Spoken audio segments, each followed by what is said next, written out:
The one that's presented to us is not history. It's all lies. Well, it's not all lies. All of There's it. some lies. I found that too. Lost civilization in Grand Canyon was, Egyptian? The Grand Canyon has held the world in awe for centuries, especially archaeologists who have not gotten tired of exploring it. From hidden caves and fossils of long-forgotten animals to new and rare plant species, scientists have unearthed many discoveries from the massive canyon. Recently, archaeologists stumbled upon a discovery that disproves some of our knowledge about the history of human civilization in the Grand Canyon area. In a recent episode of the Joe Rogan Experience podcast, Joe Rogan and a guest delved into this latest discovery that has taken scientists by surprise.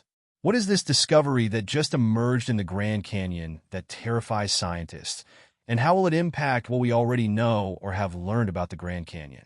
Let's find out as we journey through this mind-blowing discovery together. Comedian and former television presenter Joe Rogan is famous for the Joe Rogan Experience, JRE show. From politics, philosophy, and science to pop culture and current events, Rogan discusses various topics with guests on the show. So it's no surprise that we learn of a terrific scientific discovery on the show. This recent discovery is coming from the bowels of the Grand Canyon, one of the largest national parks in the United States. The canyon is the pride of Arizona and the United States. It is 277 miles long, 18 miles wide, and bigger than the state of Rhode Island, spread across 1,904 square miles. The position of the canyon provides tourists with a wide view of the Colorado River to the west. While these facts sound exciting, they're almost nothing compared to this latest unveiled discovery deep inside the mystic caves of the Grand Canyon. Would you be amazed if you learned that Egyptians once lived in Ohio? This was the revelation shared during a JRE episode. In an interview with African-American media personality Hotep Jesus, it became known that Europeans weren't the only explorers we had in ancient times. Ancient Egyptians had a knack for exploring the world that was known to them and even that which was unknown, and one of their exploration journeys might have led them to modern-day Ohio. An article written by James L. Murphy for the Ohio Historical Society discusses H.K. Landis's description of a hollow brass hemisphere covered with Egyptian hieroglyphs. The artifact hints at the possibility of the migration of some Egyptian explorers across the Nile River to North America. The relic has survived centuries since the ancient Egyptians' adventurous journey led them to Ohio.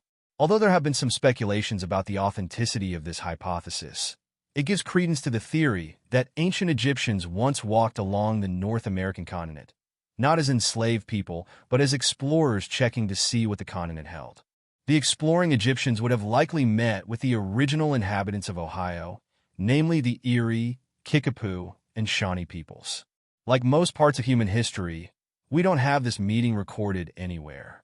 Nevertheless, we can be almost sure there was a cultural exchange between the different civilizations.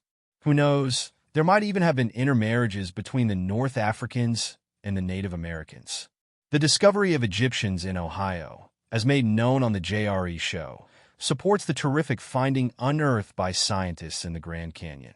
The Grand Canyon is shrouded in many mysteries, and archaeologists have spent decades seeking to uncover answers to puzzling questions about the geological structure. Working with high-tech equipment, archaeologists have spent many years digging through the rocks of the Grand Canyon and searching through its caves, hoping to stumble upon relics that would tell the history of those who once lived in the canyon and how they got there. They finally came across a hidden chamber that bore witness to a discovery that changes our understanding of human civilization, something they never expected to find. The interior of the chamber was like an Egyptian-themed Hollywood film. The only difference was that this wasn't a movie set, but real life. As the archaeologists beamed their flashlights across the walls and floors of the chamber, they were taken back in time to ancient Egypt. The relics stared back at them, waiting to be interpreted. Their excitement knew no bounds as they gazed at the centuries-old relics that spoke of an ancient civilization. They were astonished to spot artifacts that hinted at a connection between the canyon and ancient Egypt. They most likely thought, what does ancient Egypt and Africa have to do with the Grand Canyon in North America?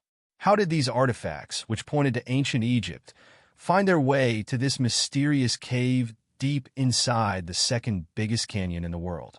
Seeing the well-preserved pottery pieces decorated with intricate patterns and symbols was more than enough to rewrite all that the explorers knew about the Grand Canyon. The origin of the pottery pieces was not in doubt because their design mirrored those from ancient Egypt. Still basking in the excitement of their discovery, the archaeologists began by carefully picking up some of the pottery pieces for further study. While they sought a clear understanding of what they were seeing inside the chamber, they didn't have to search for long because they soon stumbled upon hieroglyphs, which made them realize the magnitude of their discovery. The centuries-old hieroglyphs were carved into the walls of the mysterious chamber, with their tapestry and symbols surprisingly preserved over time. Who carved the hieroglyphs? Why were they made? And how long ago were they carved into the walls of the chamber? These were the three questions hanging in the air as the archaeological team walked the length and breadth of the chamber, feasting their eyes on every relic in sight. It was evident that the interpretation of the hieroglyphs' messages could only be made by more experienced minds. The team didn't waste time in reaching out to another team of linguists and Egyptologists, who arrived at the scene to understand and shed more light on the historical artifacts in the cave. The new team began working to decrypt the messages left behind by the ancient Egyptian civilization, which once made the Grand Canyon their home. The Egyptologists pieced together the narrative that the ancient Egyptians left inside the room, which led to the creation of an adventurous story that would blow the minds of anyone who heard it. The ancient Egyptians had left the comfort of their palaces and towns to begin a new life in present-day Arizona. The exploration story deciphered from the inscription tells the tale of Egyptian seafarers who journeyed on board ships that took them across the Nile and the Atlantic Ocean to arrive at the Grand Canyon. The Egyptian seafarers traveled thousands of miles, approximately 12,000 kilometers on water, until they arrived at the shores of a new land that would lead them to the steps of the Grand Canyon. They would meet the existing inhabitants of the canyon and befriend them, which would spark a cultural exchange between the two civilizations. We can say that it was a passion for adventure, prosperity, and a thirst for knowledge that drove the seafarers until they got to the geological wonder of the North American continent and began a new life, different from what they left behind.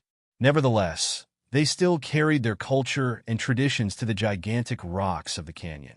This is not in doubt because they left several pieces of evidence that we continue to explore today. Over a century before Joe Rogan took an interest in the Grand Canyon and decided to talk about it on the JRE show, former U.S. President Teddy Roosevelt had called the Grand Canyon one of the great natural wonders that every American should see. Roosevelt, an outdoorsman regarded as America's conservationist president, first visited the Grand Canyon in 1903. 5 years later, in 1908, Roosevelt proclaimed the Grand Canyon a national monument, thus improving the popularity of Arizona State. Roosevelt is one of the main reasons the Grand Canyon is considered a national treasure, and it has been conserved as the Grand Canyon National Park. It is the second most popular national park after the Great Smoky Mountains of North Carolina. It is also one of the most visited national parks in the United States, with an estimated 5.9 million visitors annually. The insides of the canyon would serve as a great location to make thrillers such as Escape Room. This is because the site is filled with an estimated 1,000 caves, yet only 355 have been recorded. Who knows what lies inside those unexplored caves? What do you think explorers might find? Do you think they will find something else that links the canyon to ancient Egypt? While you think of an answer, you should know that only one cave is currently open to the public, the Cave of the Domes. It provides tourists with a safe and interesting sightseeing experience. The cave can be found on the edge of Horseshoe Mesa, about 3.5 miles below the south rim of the Grand Canyon. You could hike down into the cave to explore what lies there and return on the same day. Before Teddy Roosevelt established the Grand Canyon Game Reserves and tourists started trooping to see the canyon's breathtaking views, civilizations existed within the structure. The first set of humans known to live in the Grand Canyon area is the ancestral Puebloan civilization, which belongs to the Native American people. Archaeological findings suggest that this civilization emerged around 1,200 to 200 BCE, and scientists have reason to believe that the ancestral Puebloans are ancestors of the modern Pueblo peoples. But the ancestral Puebloans aren't the only distinct culture that once lived in the canyon. The Cohenina people resided west of the Grand Canyon between 500 and 1200 BCE. The Cohenina are the ancestors of the modern Havasupai and Hualapai living in the area today. Archaeological evidence suggests that the Sinagua people occupied an area southeast of the Grand Canyon between the Little Colorado River and the Salt River. The Sinagua people inhabited the area between 500 and 1425 CE and may be the ancestors of many Hopi clans. In the 16th century, the Europeans began arriving in the Grand Canyon area. In September 1540, Captain Garcia Lopez de Cardenas visited the south rim of the canyon on the orders of Spanish conquistador Francisco Vázquez de Coronado. Garcia was on a mission to search for the fabled 7 cities of Cibola, with the help of Hopi guides and a small group of Spanish soldiers. 2 soldiers, Pablo de Melgrosa and Juan Galeras, descended 1/3 of the way into the canyon, but were forced to return because of a lack of water. The explorers reported that some of the rocks in the canyon were bigger than the Great Tower of Seville in Giralda, Spain. Some believe that the Hopi guides knew the routes to the canyon floor but may have been reluctant to lead the Spanish soldiers to the river. It would take more than 200 years for the Europeans to visit the canyon again. So far, the park has recorded over 2,700 archaeological resources, which involve only about 5% of the park area. The Grand Canyon's exploration story has taken an exciting turn with the discovery shared on the Joe Rogan Experience show.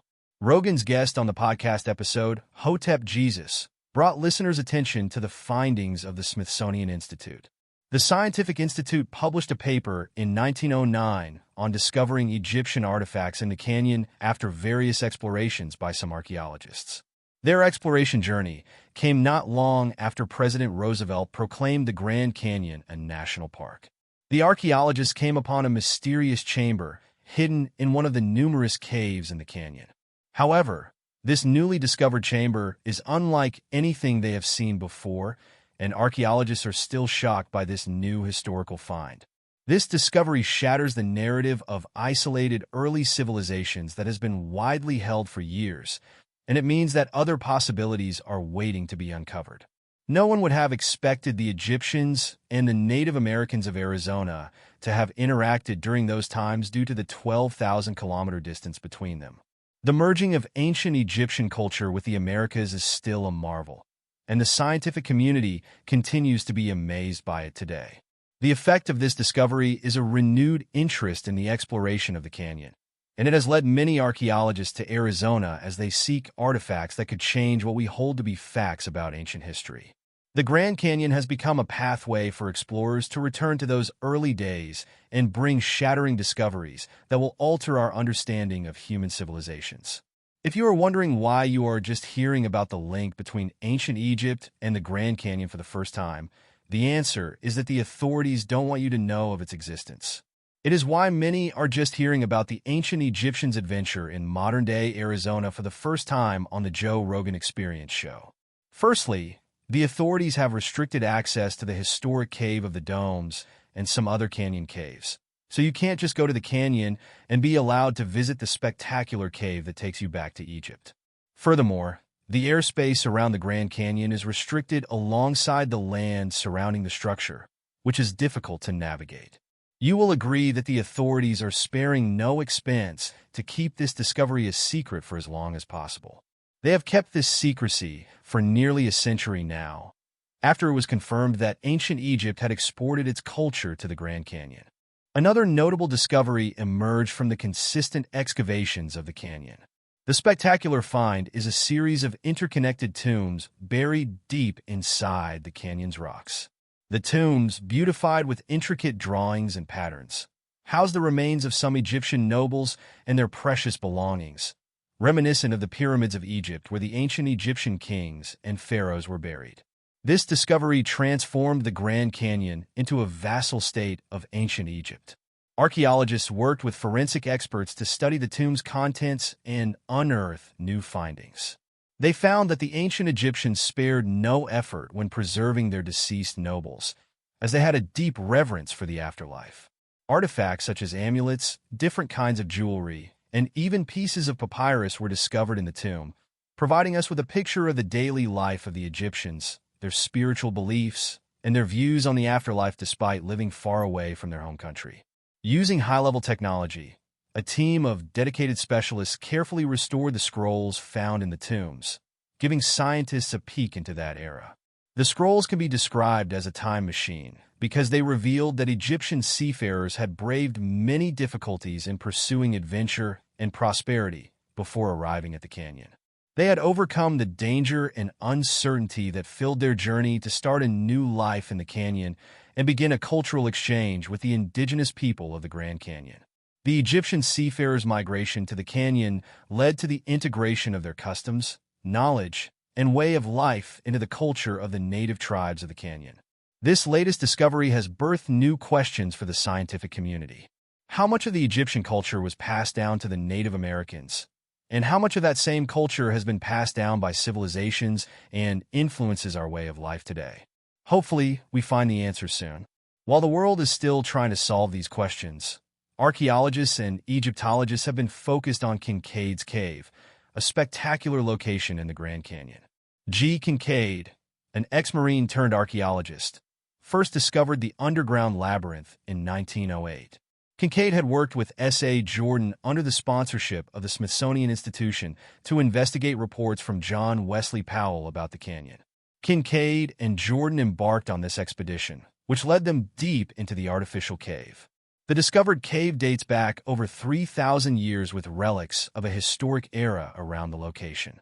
It measures 500 feet long and is designed into a cross-network of tunnels.